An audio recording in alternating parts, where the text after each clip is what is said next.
Yeah, but the thing that I think takes this beyond, though, a Kurosawa drama, though, in a period piece, or maybe something from the Saki Kobayashi, is the framing device itself. That's what makes it something from your artistic standpoint, and it's very interesting how you deploy it in this play versus the Ogadai Khan play, where uh, there's a context there too, but you're writing it as it's happening. Yeah. In this one, it's already written apparently, but you've got the contrast of the struggles between Jess and your incapacitation with Genghis Khan's. Yeah, and that's another reason why uh, the Ogadai Khan play is a more complex play.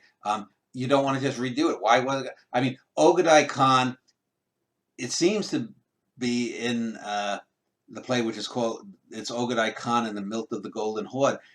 Instead of Genghis Khan pondering the genocide of a whole people or nation, which he was fairly successful in doing because there's very little known about the Tanguts, uh, here we have the outside threat because it's post Genghis Khan. 15 years later, Ogadai has been ruling for a dozen years, and he's going now through a very similar thing. He seems to be losing his mind. He's wandering, and one or both of them stumble into the water and are flopping around like fish, um, and uh,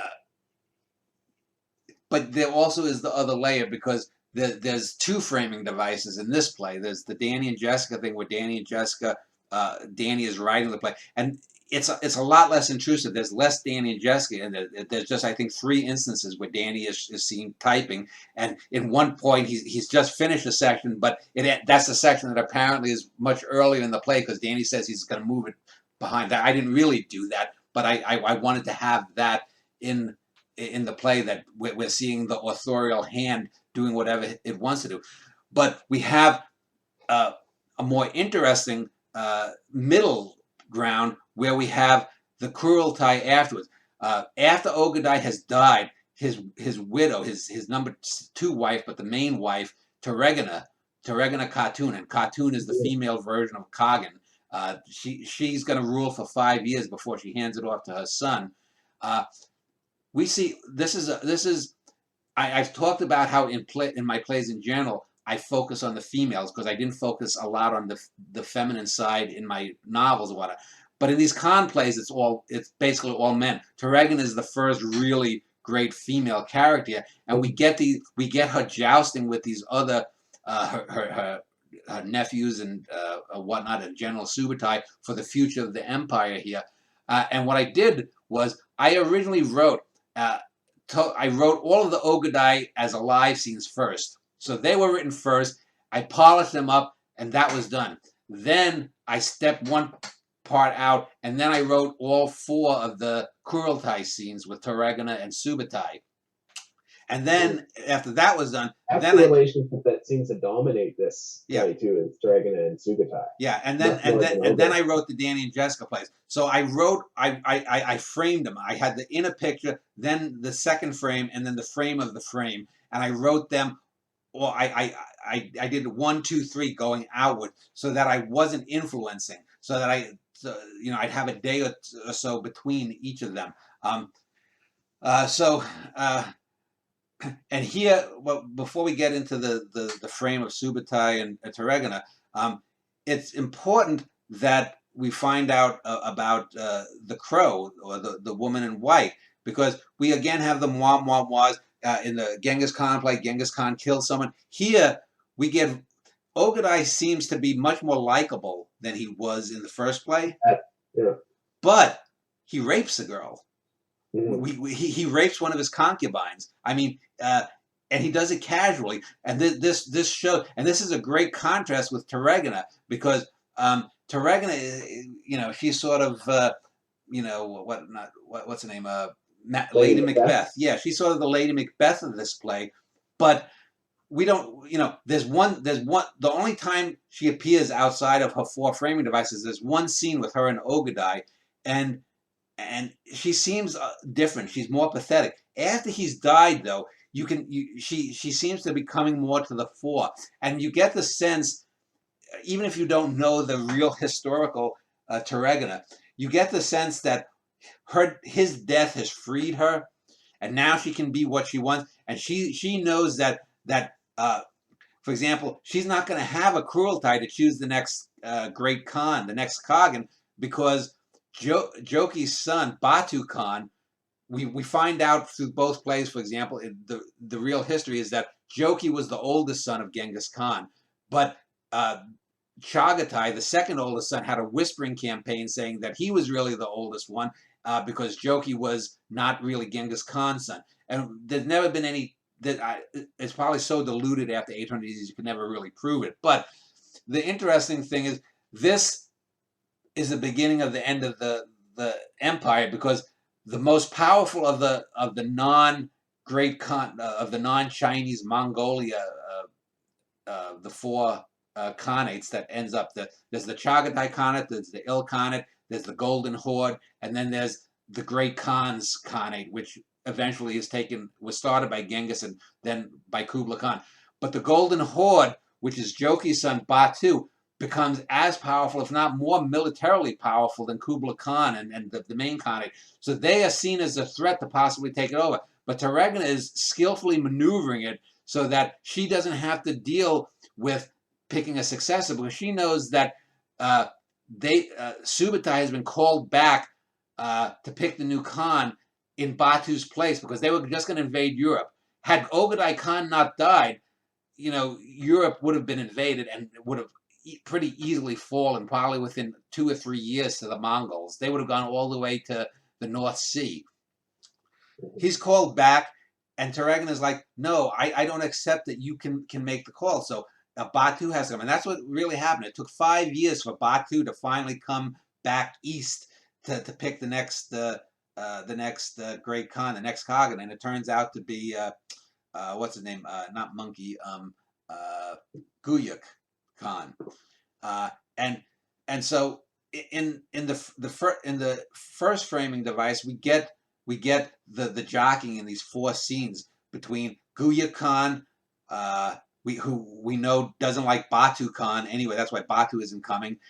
We get Monkey Khan, who became the 4th great Kagan before Kublai Khan, and then we have Subutai and Taregana and a couple of other people. Longbeard is there. And whatnot, and Kihu is another character who's a translator that appears, and we also get the young boy Fragile Leaf, who was the boy that's spared by Genghis Khan in the first play, who now is the assistant to Longbeard in the second play. But what do you want to say? You wanted to talk about Taregana and those scenes, Subutai? No, I just wanted to speak about some of the contrasts too.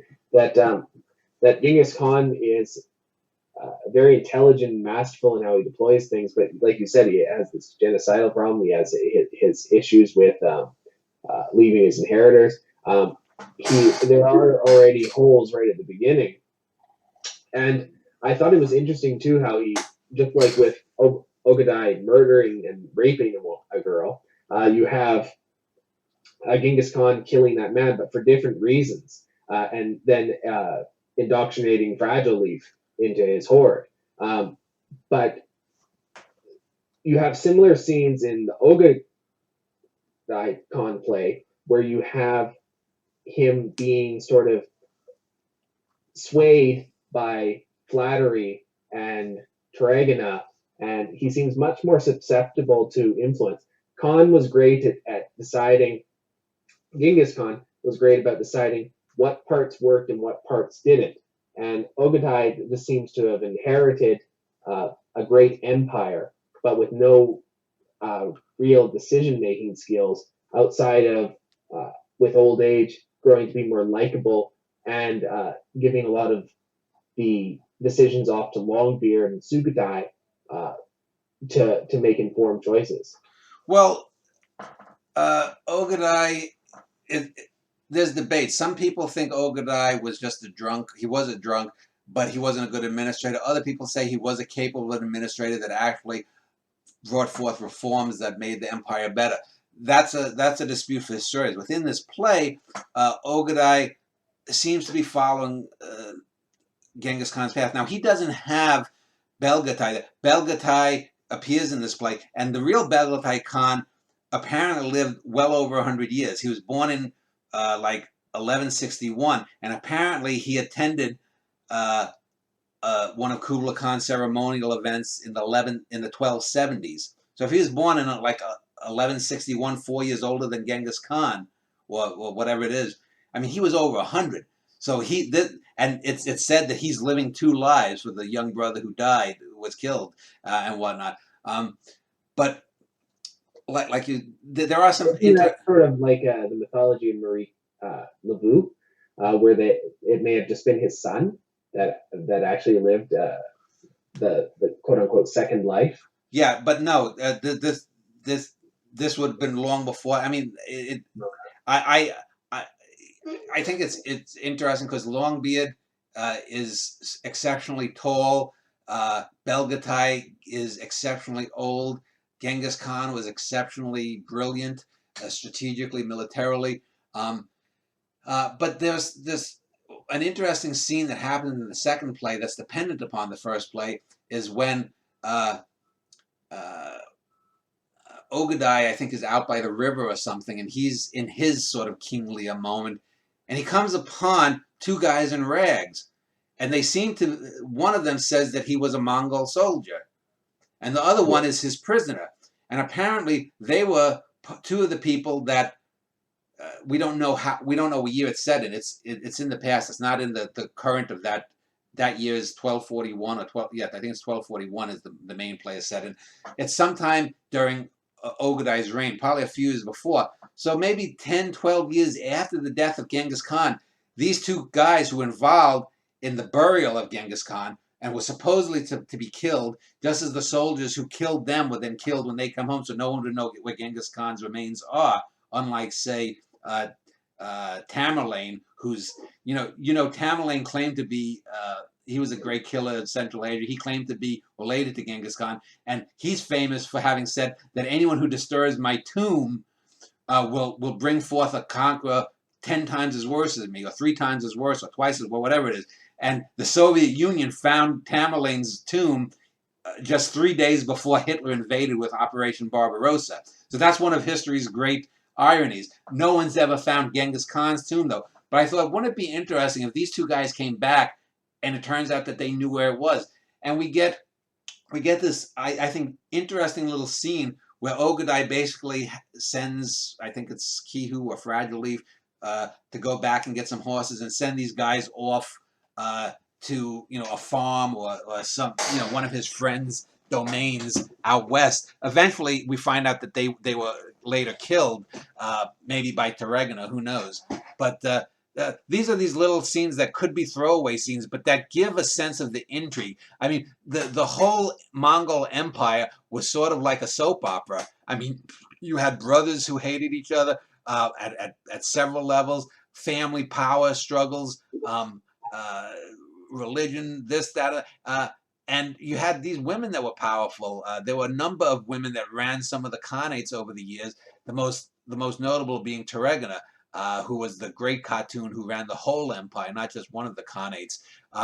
But Subutai and Teregina's antagonism is palpable. He doesn't like her. She doesn't like him. But neither of them can do anything because Subutai can't kill Teregina because that would be you can't kill the Empress, and then the Empress can't kill Subutai because Subutai is basically, after Genghis Khan, he's the most, in that era at least, he would have been the most famous and the most regarded living Mongol alive because he basically helped Genghis Khan conquer everything, and he's still considered one of the 3 or 4 greatest military field generals in the history. Even in West Point, they still teach the maneuvers of Subutai. So here they are jousting within this tent of Teregina, and there's a couple of funny scenes where they send Fragile Leaf out to get some fruit, or he says something, and everyone's like, "Shut up, go get some fruit" or something, And so he's just sort of the errand boy. But this humanizes the Mongols too, I think, and it provides something that. You have also a few great scenes with Ogadai where he's in with his concubine, and Teregina is there. Then he has the concubine spread her legs, and they're both Teregina and Ogadai are chiding the the concubine, Yeah. telling her to shut up as they're arguing. Yeah. Then there's this callback to this living hand where Ogadai is losing his mind and looking left and right, uh, trying to and speaking to himself. And then the woman in white comes in and speaks in the moi, and then he dies. I thought this is interesting too because at this point I don't know if you can kill Kubla because that would sort of be expected after two times of Khan's Well, dying. no, because that play is going to be set in the late 2060s, 27. I'm going to have Belgatai will be there as a centenarian for whatever the reason, and he ruled till 1294. So no, and I'm not going to do it. Kubla Khan is going to do it, and it's going to be a different play with a different thing. I'm not. I'm going to do 2 or 3 plays before I get back to that one because I want some time to pass, and I want these plays to subside and cool off so that I come with fresh eyes. But Kubla Khan is different than both of them. Kubla Khan was someone who strove for knowledge. He was the great enlightener. He wasn't the great conqueror, although he did have some military skill and whatnot. But he also too had, there was a civil war within the empire between him and one of his brothers, whose name slips my mind right now, for who would be the great Khan, because his brother was actually crowned the great Khan in a Kurultai, and then Kubla Khan had a Kurultai where he crowned himself, and he won the civil war. So he was a great military general, but he's someone who's very different from Genghis and Ogadai. Genghis is the bloody conqueror. Might makes right, but a very smart bastard. Ogadai is not oafish, but he's someone who doesn't know his place in the scheme of things and is wandering. He's the most everyman of the three of them. When I do the Kubla Khan play, Kubla Khan is the intellect. He's the smart. He's the man who's a patron of the arts, who wants the empire to last 1,000 years, to paraphrase Hitler, so that Mongol culture will survive and whatnot. So that'll be a totally different play. And but anyway, what did you think about the ending of the play with the final scenes between Teregan and Subutai? Well, I mean, it has a great final line. It's perfect, which allows us war. I took a lot out of that, and the reverse of what a character speaks before that. Trigon and Subutai, I think, are the linchpin of the play, though, because their relationship and their argument during and after funerals is very interesting. Was there a specific question you wanted me to answer No. about? I just wanted to hear your opinion of that. I just think that they both define each other by their relationship. And you pointed out one of the most interesting aspects, which is that neither can kill the other because for fear of treason. Yeah, and this is why it's so great. And I think these plays, more than just being good dramas, historical dramas, they are personal. And when you look at a lot of films or plays that are about famous people, biopics, what is the thing that kills most biopics? Let me just ask you. If you watch a film that's, the life of so and so. Well, the cradle to grave trope. Yeah. And so here the most interesting parts. Yeah, here we don't get that. Here we just get a few months in Genghis Khan's life. We get a few months in Ogadai Khan's life with some flashbacks to some earlier things. But basically, most of Ogadai's play is set within the last 4 or 5 years of his life. Genghis Khan's is in the last few months. And we hear about things in the past, Becker's murder.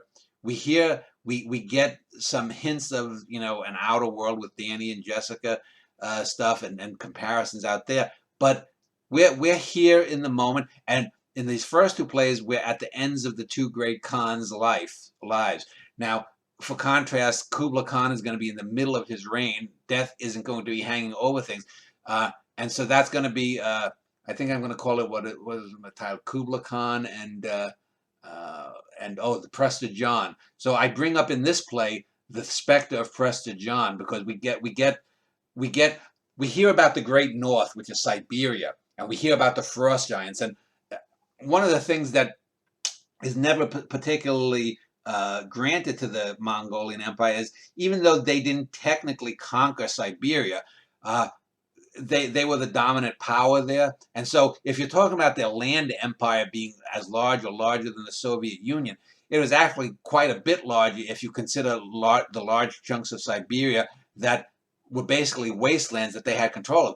But the Prester John myth is this Christian king that, you know, was in the Far East that was going to come save Christianity from the Muslims. Well, of course, when Genghis Khan and the Mongols came, the Christians first welcomed it because they were enemies of the Muslims too. The enemy of my enemy is my friend kind of thing. But then it turned out that the Mongols were far worse, and the Christians didn't have anything, no way to do that. So that's what the Kublai Khan play is going to do. I threw in a few things about Prester John and this king that Ogadai hears about, but that's going to be a big part of the Kublai Khan play. I'm not sure exactly how I'm going to work it in, but I will.